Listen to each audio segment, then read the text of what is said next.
Hey everyone, welcome back. My name is Brittany, I'm a health coach and nutritionist, and I'm here to help you create some delicious low FODMAP meals to improve your digestive health. If you're into it, go ahead and subscribe. I'm new here on YouTube and I would really like to get to my first milestone of 100 subscribers by the end of quarantine, whenever that is. Okay, so today we are making pork chili verde, which is one of my favorite recipes. It's so easy. You can either throw it in a crock pot or the Instapot and just forget about it and have a great dinner for everybody. It's only got a few ingredients and it's super simple and delicious. A lot of my clients, when they first start the low FODMAP diet, really miss Mexican food. And I totally understand. I've been there, which is why I created this recipe. There's no garlic and onion in it, but it's full of flavor. It's also a very simple recipe. You can take a few minutes to make it in the morning before work and put it in the crock pot and it'll be ready by the time you get home. It's also great for the whole family. I make it routinely for my family who don't all eat low FODMAP and they love it. All right, so today we are going to be using 2 pounds of tomatillos to make our sauce. We're also gonna be using 2 bunches of cilantro, 2 to 3 jalapenos, depending on how spicy you like it and how spicy these peppers actually are. This is about 3.5 pounds of pork butt roast. We are also going to use a can of diced tomatoes, body chicken soup base, which is amazing. You've heard me talk about it before. I literally put it in everything. It's not sponsored, but this stuff is amazing. You should check it out.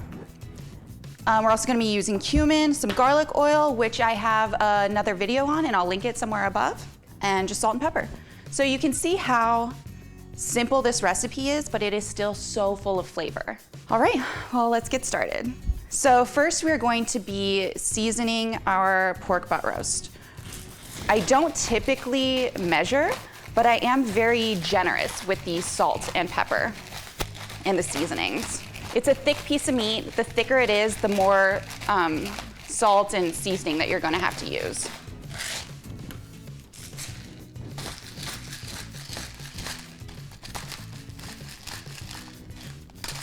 I'm just gonna throw some cumin on there.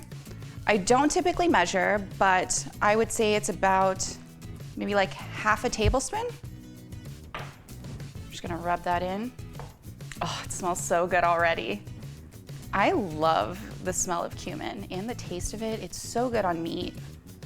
Okay, now we're gonna do the other side.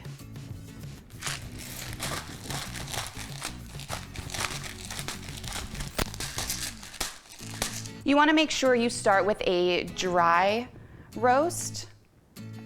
It's going to really help encourage a strong Maillard reaction. And you want that because that's where flavor is developed. You'll see later on when we sear this. Okay, so now we're going to start our tomatillo sauce. We're just going to peel off the husks here and drop them in this pot. If you have a Mexican market near you, you're gonna wanna go there to get tomatillos. They have the best selection. They do carry them in other grocery stores, but they're just not as good. I'm so psyched to be filming a recipe tutorial for you guys because it's been quarantine, I've been locked up in my house, and I've been so bored. So I wish I could just film like a million tutorials for you guys, but my family is here and it's kind of hard. There's a lot of us and it's kind of hard to like keep it quiet and keep the kitchen all to myself. So, but hopefully we'll have a couple more videos for you guys soon. The first time I made this sauce, which is actually my mom's recipe, so thank you, Mom. I forgot to peel the husks and I boiled them with the husks on. So then I had to like wait for them to cool and then take the husks off before I put them in the blender to make the sauce. So now we're just gonna throw in our peppers and then fill this pot up with water and put it on the stove. All right, so I just filled up this pot with some filtered water and I'm just bringing it up to a boil on high heat. I'm just gonna let these cook until they're tender and they're more of a yellowish green. You'll see later on when they're done. Okay, so you see how the tomatillos have changed color. The jalapenos are still gonna stay green. But then you see how this one is burst open. It's definitely done. We're just gonna take it with a slotted spoon and put it in our blender. This one has burst open, but it's still hard when I touch it, so I'm gonna leave it in there. And I'm just kinda gonna go through here and see which ones are tender, just by feeling them. So these have been cooking for about 20-25 minutes, but you're really gonna wanna go off of feel.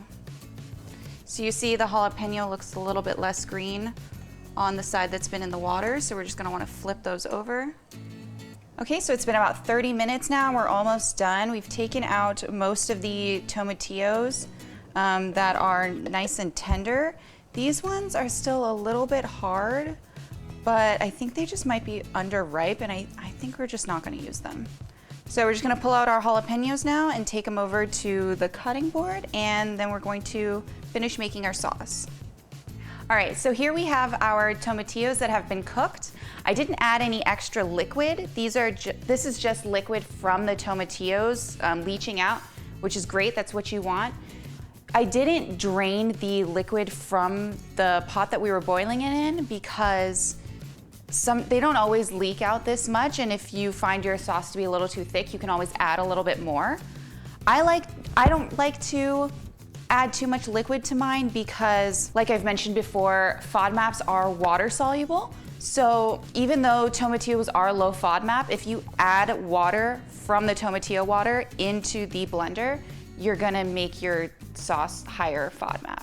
You can always add tap water, but I know that a lot of people do like this recipe that aren't necessarily low FODMAP. It's just delicious. So I thought I would mention that. So now we're going to add our jalapenos. I'm going to start by adding 2, and we will see how it tastes. Throw those in there whole. And then now we are going to add our cilantro. I like to use the stems and all because we're just blending it up. You can also make this as like a salsa verde for, you know, chips and salsa, tacos, whatever you want really. And in that case, you're not gonna need as many tomatillos. You probably can stick to 1 pound and then 1 bunch of cilantro. So you'll see this recipe, it tailors easily to half of the serving if you're just using it as like salsa. So now we're going to add a couple of tablespoons. This isn't like an actual tablespoon, I just use like a regular like eating tablespoon. But I'm gonna add 2 of those. And as always, taste your cooking. And if you want it to be a little more garlicky, add a little more garlic oil. We're also going to add 2 teaspoons of FODMAP chicken soup base.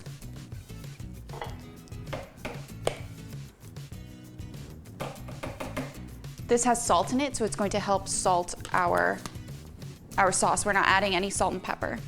And that's it. So now we're just gonna blend it. Super simple, right? Awesome.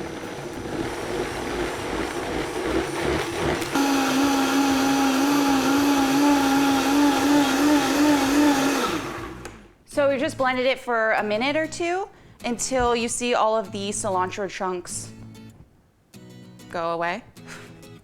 Until they kind of all become one into a smooth green sauce. So at this point, we're going to taste it. Oh, whew, that's a little spicy. I'm glad I didn't add that 3rd jalapeno. Okay, but like, look at this green color. Oh, it's amazing, it's so pretty.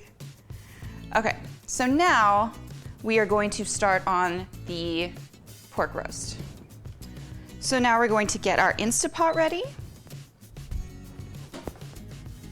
I typically like to use my crock pot for this, but I'm going to use the Instapot for the sake of the time for filming this video. If I use the crock pot, I like to do it on high for 4 hours, but you can also do it on low for 8 hours. That way it's ready when you come home from work. Okay, so we're just going to start this on saute and let it heat up. All right, so our Instapot is set on saute. It's hot. I'm gonna add a couple of tablespoons of garlic oil. Olive oil would work too. Just gonna lay our pork roast in there and let it sear on both sides. All right, so this has been searing for about 5 minutes. Hopefully you guys can see through all the steam. We're just gonna flip it over and let it sear on the other side. Oh, look at that nice color. Typically, I like to make this in the crock pot, like I mentioned before. And I do have a crock pot that you can sear meat like straight in there, but I prefer to do it on the cast iron. You get a much better sear. So if you are going for the best pork chili verde ever, that is something that you want to do. But if you're just trying to not make so many dishes, if you're just trying to be quick and efficient with it, you can totally do it in the Instapot or in your crock pot. Okay, so our pork roast has been searing on both sides. I'm just gonna flip it over again. Oh yeah, look at that beautiful color. You wanna make sure the fat side is up so that all the juices from the fat can drip down into the meat while it's cooking. Okay, now we're just gonna pour in our tomatillo sauce.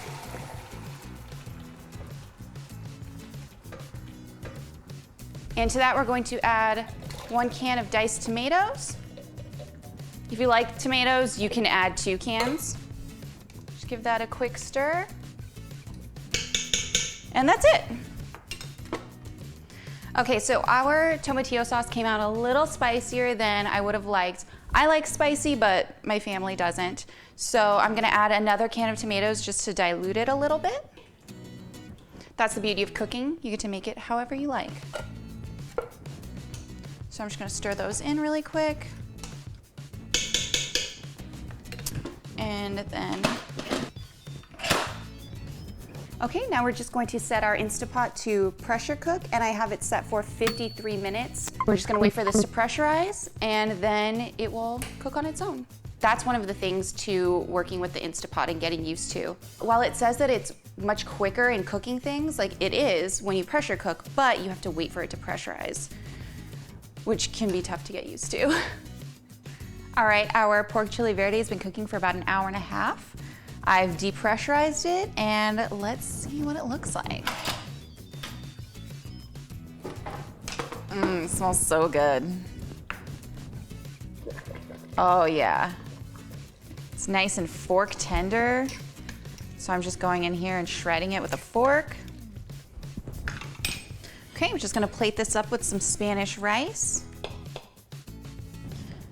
Throw a little cilantro and green onion on here, because you know how I roll. Look at that.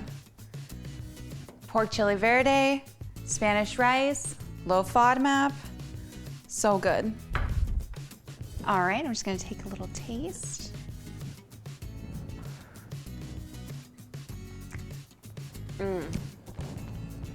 So good. So tender. A good amount of fat, which is why I love using the pork butt roast instead of the tenderloin. But you can use the tenderloin if you want to make it a little bit more lean. You can put this in tacos, you can put it in enchiladas, in enchilada casserole, you can put it in eggs, make breakfast tacos. Such a versatile dish. Versatile? Such a versatile dish? Such a versatile dish. Versatile? I don't know. So if you guys are having trouble with the low FODMAP diet, I know how difficult and overwhelming it can be. Reach out to me. I'm a health coach and that's what I do. If you guys like this video, found it helpful, go ahead and like and subscribe.